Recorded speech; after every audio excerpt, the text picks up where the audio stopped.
ও সুদখোর, দুনিয়ার থেকে থেকে তুমি সুদ খাইলাই আর পেটে মোটা করাই।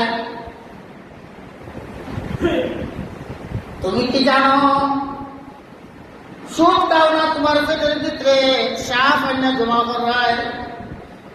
আমাদের দেশে যারা মোটামুটি চিহ্নিত সুদখোর, যারা সুদ খায়, অধিকাংশ সুদখোরে পেট মোটা দেখতে, ঠিক না? যে আমার কথা না, হাদিসের কথা। সুদখোর যারা, অধিকাংশ সুদখোরই পেট মোটা। মোটা না? আমার তোকে দেখবা আল্লাহ হাদিস ফরমান, হে সুদ খায় না, এর পেটের ভিতরে বিষাক্ত সাপ বইরা দিতেছে।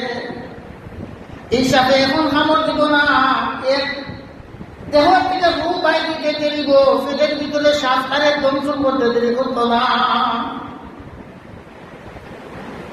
এগুলো আখিরাতের আযাব। অন্য হাদিসে আল্লাহ রাসূল সাল্লাল্লাহু আলাইহি ওয়াসাল্লাম ইরশাদ ফরমান, যারা সুদ খায়, এখানে যে হাদিসে কুদসি আল্লাহর হাদিস ফরমান, আল্লাহ ফরমান, যারা সুদ খায় এরা সুদ খাইল না, আমি আল্লাহর সাথে যুদ্ধ ঘোষণা করলো। আল্লাহ হাদিস ফরমান, এ সুদ খাইল না, আমি মুহাম্মদ সাল্লাল্লাহু আলাইহি ওয়াসাল্লামের সাথে যুদ্ধ ঘোষণা করলো। অন্য হাদিসে আল্লাহর হাদিস ফরমান, এ সুদ খাইল না, এর আসল মার সাথে 70 বার জিনা করলো।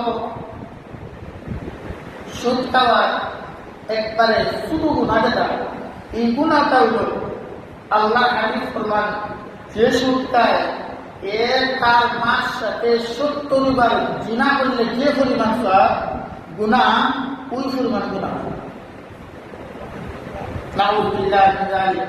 আমার মনে হয় যত বড় পাপিষ্ঠ লোক, যত বড় খোদাদ্রোহী হোক, কমাসকম আমার মার সাথে জিনা করাটা পছন্দ হবে না। কত বড় কথা, কত বড় কথা। এরপরও আমরা সুদ খাই, এরপরও আমরা সুদ খাই। আল্লাহ এই সমস্ত পাপ থেকে আল্লাহ যেন আমাদের আপনাদের সবাই আল্লাহ হেফাজত করে। বুজুর্গ আসিত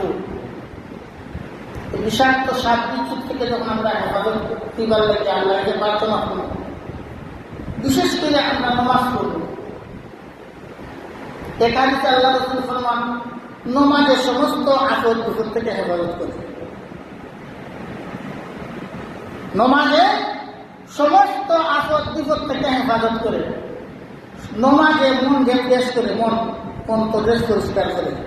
কি কারণে তুমি বলেন, কাক কালো, কুকিল কালো, কালো মাথার কেশ, চার থেকে অধিক কালো মনের হিংসা রেশ। যত কাক দেখুন কালো, কুকিল কালো, মাথার চুল কালো, ইটা কালো না, এর থেকে বেশি কালো তার অন্তর, এর থেকে অধিক কালো তার মনের হিংসা রেশ, মনের মধ্যে যে ওজনটা।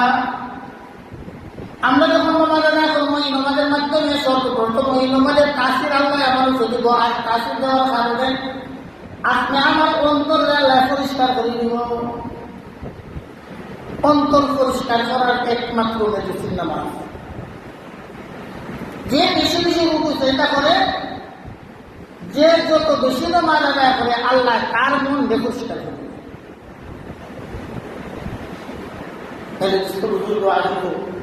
আমরা চাই করি না করি, আমরা নমাজ কান্দিন আদায় করি।